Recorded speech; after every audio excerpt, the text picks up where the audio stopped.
Hello friends, मैं कालका IAS Bhopal की तरफ से आप सभी का स्वागत करती हूँ। आज हम इंग्लिश के पार्ट 3 को करेंगे। अभी तक आप लोग ये सोच रहे होंगे कि अभी तक हमारा इंग्लिश का टेंस खत्म नहीं हुआ और टेंस में भी प्रेजेंट इंडेफिनिट अभी तक खत्म नहीं हुआ।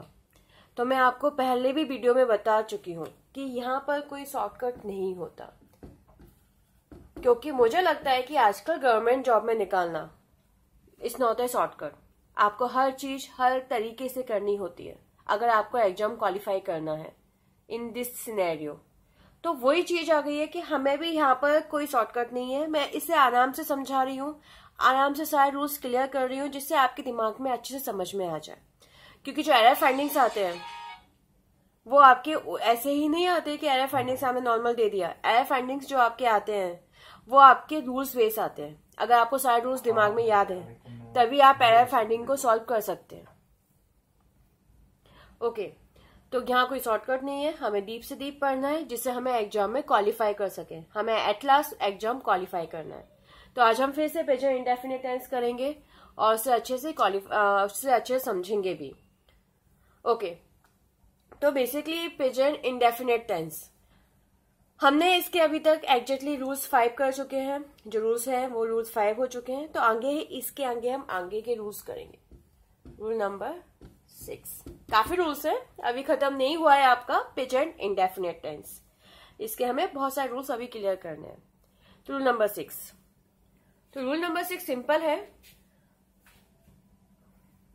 अगर हम इसे करते हैं तो सिंपल आपका आता है रूल नंबर 6 कि अगर हम फेमस स्टेटमेंट की बात करें,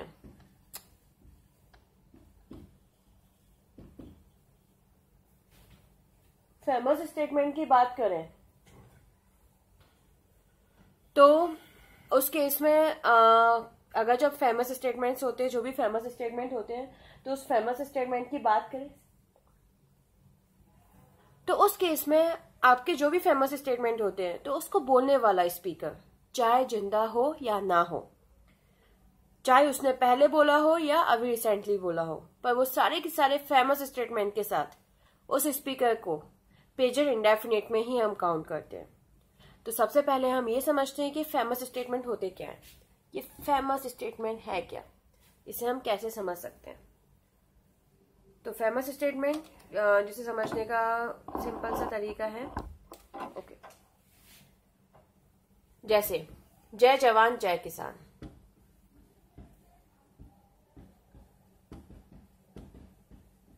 जय जवान जय किसान, ये आपका दिया हुआ है।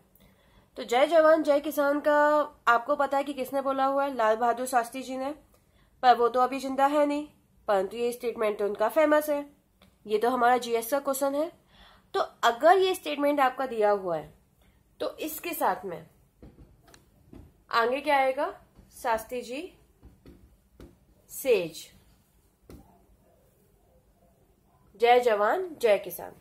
नॉर्मली जो आपका आना चाहिए वो बेसिकली क्या आना चाहिए? सैड आना चाहिए, क्योंकि शास्त्री जी तो अभी है नहीं जिंदा। तो हमें जो यूज करना चाहिए वो क्या यूज करना चाहिए? सैड। पर नहीं, उनका ये स्टेटमेंट तो बहुत फेमस है, जीएस का क्वेश्चन भी है, इसलिए हम इनके साथ क्या लगाएंगे? शास्त्री जी सेज। ऐसे ही करो या मरो, डू और डाई, गांधी जी का स्टेटमेंट है तो क्या आएगा? गांधी जी सेज, डू और डाई। ऐसे ही आपका अटल बिहारी वाजपेयी का जय जवान जय किसान और जय विज्ञान, तो ये भी फेमस स्टेटमेंट है, तो इनके साथ भी क्या आएगा? अटल बिहारी वाजपेयी सेज। तो ऐसे सारे के सारे फेमस स्टेटमेंट जो आपको पता है, जो जीएस के क्वेश्चन भी है कि जो अजर अमर है, क्योंकि वो कल भी यूज किए जाते थे, आज भी यूज किए जाते हैं और कल भी यूज किए जाएंगे। तो इसे पार्ट ऑफ रेगुलर हैबिट, जो हमारे पार्ट का हिस्सा हो जाते हैं। रेगुलर हैबिट्स मतलब कंटिन्यूअसली अवस्था में आ रहे हैं। तो उन सबके साथ बेसिकली आप क्या यूज करोगे? जी हाँ, तो उन सबके साथ आप प्रेजेंट इंडेफिनिट टेंस यूज करोगे। तो ऐसा शास्त्री जी तो एक थे, इसलिए इसके साथ क्या यूज किया हमने? सेज, शास्त्री जी सेज, जय जवान जय किसान। तो होप सो रूल नंबर 6 समझ में आया होगा। सिंपल है, जो भी फेमस स्टेटमेंट आपको दिखाई दे तो उसके साथ कभी भी कोई ना पास्ट में आएगा ना कोई फ्यूचर में आएगा, फ्यूचर तो आ ही नहीं सकता, ना कोई पास्ट में आएगा, सिर्फ और सिर्फ प्रेजेंट इंडेफिनिट आएगा। इवन कंटिन्यूस वगैरह कुछ नहीं आएगा, सिर्फ और सिर्फ प्रेजेंट इंडेफिनिट टेंस। तो नेक्स्ट इसके बाद हम फॉरवर्ड होते हैं रूल नंबर 7 की तरफ। रूल नंबर 7 पर ध्यान दीजिए। रूल नंबर 7 ये है कि अगर आप देखिए, आप है ना, अगर आपको वीडियोस चाहिए, पहले के वीडियोस जो स्टूडेंट्स नए देख रहे हो, तो आप है ना हमारे पहले के वीडियोस देख सकते हैं। मैंने पार्ट 1 और पार्ट 2 अपलोड कर दिया है। आप उसके लिए आपको सब्सक्राइब करना जरूरी होगा। आप हमारे वीडियो को सब्सक्राइब कर सकते हैं और रेगुलर बेसिस पे आपको नए नए वीडियोज मिलना शुरू हो जाएंगे। पर इसके लिए फर्स्ट सब्सक्राइब कीजिए, कमेंट्स एंड लाइक करना मत भूलिएगा और इसके नोट्स जरूर बनाइएगा, क्योंकि जब तक आप नोट्स नहीं बनाएंगे तब तक आपके दिमाग में अच्छे से क्लियर नहीं होगा। तो जो भी आपको रूल्स यहाँ बताए जा रहे हैं उन सबके अच्छे से नोट्स बनाइए और अच्छे से डेली रिवीजन भी कीजिएगा। Okay, rule number 7। अब हम रूल नंबर 7 की तरफ आगे बढ़ते हैं। तो रूल नंबर 7 क्या है? रूल नंबर 7 ये है कि अगर हम कंडीशंस की बात करें, जब कंडीशंस किसी सेंटेंस में बताई जाए, कैसे, क्या कंडीशंस, कहां से क्या आ गया, ये कंडीशंस मतलब शर्त। जैसे हम बच्चों से बोलते हैं, अगर तुम शांत बैठोगे तो तुम्हें चॉकलेट मिलेगी, अगर तुम होमवर्क कंप्लीट करोगे तो तुम्हें आइसक्रीम मिलेगी, अगर तुम फर्स्ट डिवीजन आओगे तो तुम्हें मोटरसाइकिल मिलेगी, अगर तुम क्लास में टॉप करते हो तो तुम्हें बाइक मिलेगी, कार मिलेगी, लॉट्स ऑफ द थिंग्स हम बोलते रहते हैं। हमारे साथ कंडीशंस होती है, अगर तुम ऐसा करोगे तो वैसा होगा, ये करोगे तो वो होगा। तो जब भी कंडीशंस के बारे में बात की जाती है तो कंडीशंस नॉर्मली हम किससे पता करते हैं? If, unless, when. व्हेन मतलब जब, इफ मतलब यदि, अनलेस मतलब यदि नहीं, और व्हेन मतलब जब। तो अगर ये सपोज किसी सेंटेंस में आपके आ जाते हैं इफ, अनलेस, व्हेन, तो ऐसा ये सब क्या बताते हैं आपको? ये सब आपके कंडीशंस को एक्सप्रेस करते हैं। तो अगर ये सेंटेंस आपके दिए हुए हैं तो इफ ये शब्द जिस वाक्य के साथ होते हैं, ये सारे शब्द जिस वाक्य के साथ जुड़े होते हैं उस वाक्य के साथ normally present indefinite tense use किया जाता है, और दूसरे वाक्य के साथ आपका फ्यूचर इंडेफिनिट टेंस यूज किया जाता है। याद रखिएगा, रूल्स है, अगर इफ के साथ सेंटेंस आता है तो कौन सा सेंटेंस आएगा आपका? प्रेजेंट इंडेफिनिट, और दूसरा वाला जो वाक्य होगा इसके बाद फ्यूचर इंडेफिनिट, वह जो वाक्य होगा दूसरा वो किसमें आएगा आपका? Future indefinite. फॉर एग्जाम्पल इसे समझते हैं। इफ ही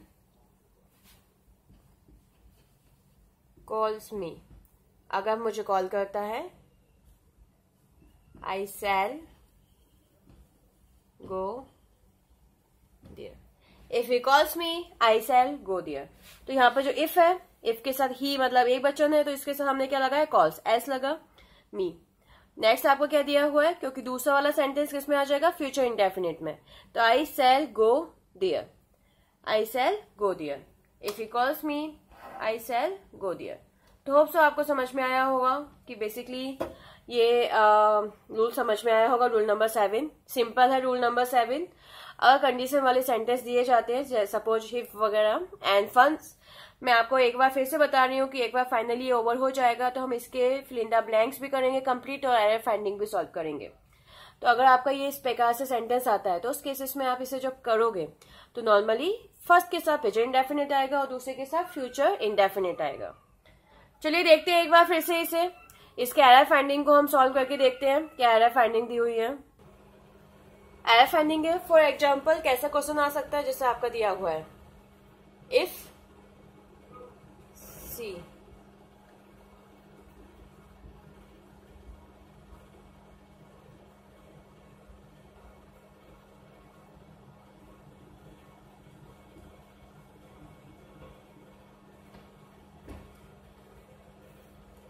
तो एरर फाइंडिंग, चलो ये फिल इन द ब्लैंक्स हो गया। तो सिंपल है, is coming, B comes, C can, D will come. तो इस केस में आप कौन सा ऑप्शन फिल करेंगे? Comes, B option COMES, comes, क्योंकि आपका इज कमिंग तो किसका हो जाएगा? प्रेजेंट कंटिन्यूअस का, जो कि आएगा नहीं। कैम आपका पास्ट का हो जाएगा और विल कम आपका फ्यूचर का आ जाएगा। जो हमने अभी रूल्स किया हुआ है उसके हिसाब से आपका कौन सा आएगा, ओनली बी ऑप्शन कम्स। तो होप सो आपको रूल नंबर कौन सा था, 7 नंबर, रूल नंबर 7 समझ में आया होगा, क्लियर हुआ होगा। रूल नंबर 7 सिंपल है। अगर कंडीशंस वगैरह की बात की जाती है तो उस केसेस में हम जो यूज करते हैं वो रूल बेसिकली क्या यूज करते हैं, सिर्फ और सिर्फ प्रेजेंट इंडेफिनिट टेंस। हम रूल नंबर 8 की तरफ फॉरवर्ड होते हैं। रूल नंबर 8 क्या कहता है? ओके, रूल नंबर 8 सिंपल है एज सच। रूल नंबर 8 ये है कि जो भी हमारी रेगुलर हैबिट्स होती है, जो पार्ट ऑफ हैबिट्स होती है, रेगुलर जो हमारे बेसिस पे होती है, पार्ट्स ऑफ हैबिट्स होती है, तो उनके साथ हमेशा प्रेजेंट इंडेफिनिट टेंस का प्रयोग किया जाता है। तो उनके साथ प्रेजेंट इंडेफिनिट टेंस का प्रयोग किया जाता है। कैसे? जैसे ऑफिस का टाइम होता है, बैंक का टाइम आपका सुबह 10 से शाम के 4 बजे का, 5 बजे का फिक्स होता है। सुबह 10 बजे खुलेगी तो 10 बजे ही खुलेगी। शाम को 5 बजे के बाद 1 मिनट बाद भी जाओगे ना तब भी आपका काम होने वाला नहीं है। 5 मिनट से पहले 5 बजे से पहले ही जाओगे तभी आपका काम होगा। ऑफिस टाइम गवर्नमेंट जॉब में गवर्नमेंट ऑफिस सारे फिक्स होते हैं। आपकी बस लास्ट ट्रेन होती है, लास्ट ट्रेन अगर लोकल की होती है तो निकल गई, फिर उसके बाद मिलने के कोई चांस नहीं होते। तो सब क्या कहलाती है, पार्ट ऑफ हैबिट्स। कल भी हुई थी, आज भी यही है, कल भी यही होगी। जैसे स्कूल्स का टाइम क्या होता है, हर साल जुलाई मंथ में ओपन होते हैं। सारे बच्चों को पता है कि हमारे स्कूल अब कब ओपन होंगे, जुलाई में। तो इसके लिए हमें कुछ एक्स्ट्रा क्वेश्चंस तो नहीं पूछना पड़ता, सब फिक्स है। तो ये क्या चीज कहलाती है, पार्ट्स ऑफ हैबिट्स कहलाती है, पार्ट्स ऑफ टाइम, कि हमारे हमेशा फिक्स होनी है, हमेशा इसमें कोई मूवमेंट या कोई चेंज नहीं आता, हमेशा ये क्या बनी रहती है, फिक्स बनी रहती है। तो हमेशा ये फिक्स बने रहने की वजह से इनके साथ क्या यूज किया जाता है, प्रेजेंट इंडेफिनिट। तो आपको समझ में आया rule number 8। Rule number 8 simple है कि जो सिस्टम का हिस्सा हो, अब सिस्टम का हिस्सा क्या क्या हो सकती है, जो सिस्टम का हिस्सा हो उनके साथ हमेशा प्रेजेंट इंडेफिनिट टेंस आता है। ठीक है, जैसे स्कूल्स, तो school reopen again in the month of July.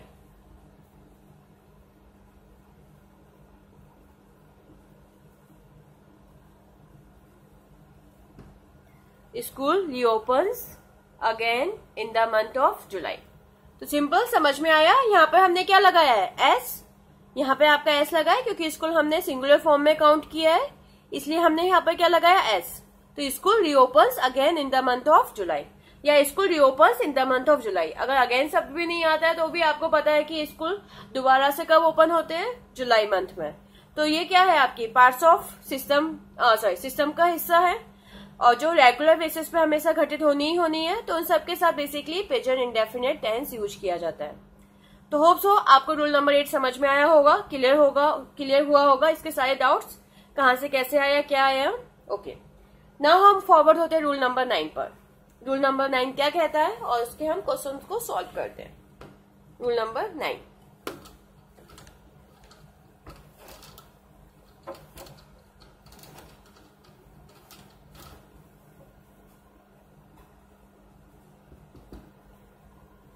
Rule number 9 क्या है? रूल नंबर 9 सिंपल है। जो हमारे 5 सेंसेस होते हैं, सेंसेस मतलब हमारी 5 इंद्रियां, जो हमारे 5 सेंसेस होते हैं, तो उन 5 सेंसेस के साथ हमेशा प्रेजेंट इंडेफिनिट टेंस का प्रयोग किया जाता है। जो भी हमारे 5 सेंसेस हैं, अगर हम उनकी बात करते हैं तो हमेशा प्रेजेंट इंडेफिनिट टेंस ही यूज करेंगे। तो ये 5 सेंसेस क्या क्या होते हैं, कैसे होते हैं, इन्हें हम देखते हैं। जैसे सी, देखना, पहले, ठीक है, सी स्मेल, सूंघना, हियर सुनना, टेस्ट, टेस्ट हो गया। सी हो गया देखना, स्मेल, सूंघना, हियर, टेस्ट। और आपका जो है ये तो हमारे हो गया, देखना हो गया, सूंघना हो गया, सुनना हो गया, टेस्ट हो गया। और आपका होता है टच, तो खैर टेस्ट हो गया हमारा। आई सी द म्यूजिक, स्मेल जैसे होती है, सुनना, आई हियर म्यूजिक, टेस्ट हो गया। टेस्ट का करना होता है टेस्ट, टेस्ट मतलब टेस्ट लेना। और लास्ट फील, फील मतलब टेस्ट तो हो गया स्वाद, और लास्ट फील, फील मतलब महसूस होना। तो ये आपके 5 सेंसेस होते हैं। जब हम 5 सेंसेस का अगर वही काम करें, मतलब जो इनका काम होता है, 5 सेंसेस अगर हमारे वही काम करें, जैसे आंखों से देखना, स्मेल से सूंघना, हियर से सुनना, टेस्ट से स्वाद लेना और फील से महसूस करना, तो इन 5 सेंसेस के लिए जो यूज किया जाता है, तो उसके लिए क्या यूज किया जाएगा हमारा प्रेजेंट इंडेफिनिट टेंस। याद रखिएगा, जो उसका पर्टिकुलर काम होता है उसका। जैसे आई सी विथ माई आईज, मैं अपनी आंखों से देखती हूँ, किसी और की आंखों से तो देखा नहीं जाता। I see with my eyes. Smell, सूंघना, आई स्मेल डर्टी स्मेल, मैं गंदी स्मेल आ रही है। हियर मतलब सुनना, I hear music. Taste, I taste coffee. Feel, I feel cold. तो ये जब इनका अगर पर्टिकुलर काम बताया जाए, तो इस पर्टिकुलर काम के लिए नॉर्मली जो हम यूज करते हैं तो प्रेजेंट इंडेफिनिट टेंस ही यूज करेंगे। परंतु जब इनका काम डाइवर्ट हो जाता है, चेंज हो जाता है, जैसे इनके लिए इसके काम ना करके किसी और काम के लिए यूज किया जाए, जो इनका काम है वो ना करके कुछ दूसरे काम के लिए यूज किया जाए, तो उस केस में बेसिकली हम ये यूज ना करके दूसरे टेंस को यूज करते हैं। अब किस टेंस को यूज करते हैं, कैसे यूज करते हैं, इसके लिए आपको नेक्स्ट वीडियो को देखना पड़ेगा और उससे अच्छे से समझना होगा। तो इसे सब्सक्राइब करना मत भूलिएगा। कालका आईएएस, आप कालका आईएएस डालिए, वहां पे सब्सक्राइब कीजिए और लाइक और कमेंट्स करना मत भूलिएगा। हम इसमें एरर फाइंडिंग वगैरह सबको सॉल्व करेंगे, अच्छे से करेंगे, जिससे आपका इंग्लिश में कोई वीकनेस ना बचे। और इसी साल आपका एसएससी, बैंक, व्यापम का जो भी एग्जाम्स होते हैं, रेलवे, एनडीए, सीडीएस वगैरह जो भी एग्जाम्स होते हैं जहां इंग्लिश कंपलसरी है, वो सारे के सारे एग्जाम आराम से निकल जाए। उसी लेवल पे आपको पढ़ाया जा रहा है। होप सो आपको ये वीडियो अच्छा लगा होगा, यूजफुल लगा होगा कि हाँ काफी सारे रूल्स आपने अच्छे से पढ़े। तो मैं कालका आईएएस भोपाल की तरफ से बात कर रही थी। अगर आपको और अच्छे से रेगुलर पढ़ना है तो हमारी लाइव क्लासेज स्टार्ट हो चुकी है। हम रेगुलर बेसिस पर लाइव क्लास भी देते हैं। जैसे आपकी क्लास होती है कोचिंग में, ऐसी लैपटॉप पे लाइव क्लास होती है। हम यहाँ बैठे होते हैं और आप वहां पर लैपटॉप पर हमसे पढ़ सकते हैं रेगुलर बेसिस पे, जिसमें नोट्स वगैरह सब कुछ कंप्लीट दिया जा रहा है।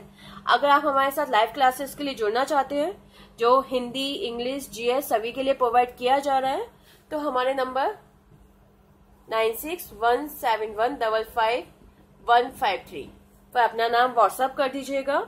लाइव क्लासेज के लिए इसका जो चार्ज है वो है सिर्फ 700 रुपीज पर कोर्स, जो लिया जा रहा है पर मंथ के हिसाब से। आप इसमें अगर आप करना चाहते हैं तो आप ले सकते हैं, जिसमें रेगुलर बेसिस पे अपडेट रहेगा और आपको वीडियोस वगैरह मिलते रहेंगे। और हमारे न्यू बैचेज स्टार्ट हो रहे हैं एसआई वगैरह के, जो 5-6 आवर्स के बैचेज चलते हैं रेगुलर बेसिस पे। तो आप भोपाल में कालका आईएएस कोचिंग में आके कांटेक्ट कर सकते हैं। हमारी कोचिंग मनोहर डेयरी के पीछे एमपी नगर जॉन 1 में स्थित है। वहां पे आके कभी भी कांटेक्ट कर सकते हैं, मॉर्निंग के 8 बजे से शाम के 7 बजे तक कभी भी आके इंक्वायरी कर सकते हैं। तो होप सो आपको ये पसंद आया होगा। हम एसआई वगैरह के नोट्स भी दे रहे हैं, प्रोवाइड कर रहे हैं एसआई संविदा के, तो आप हमें नोट्स के लिए भी इंक्वायरी कर सकते हैं, नोट्स के लिए भी आप हमें कॉल कर सकते हैं। तो best of luck for your exams. और इस साल आपको 2017 में जॉब लेनी ही लेनी है, तो best wishes for your exams. धन्यवाद।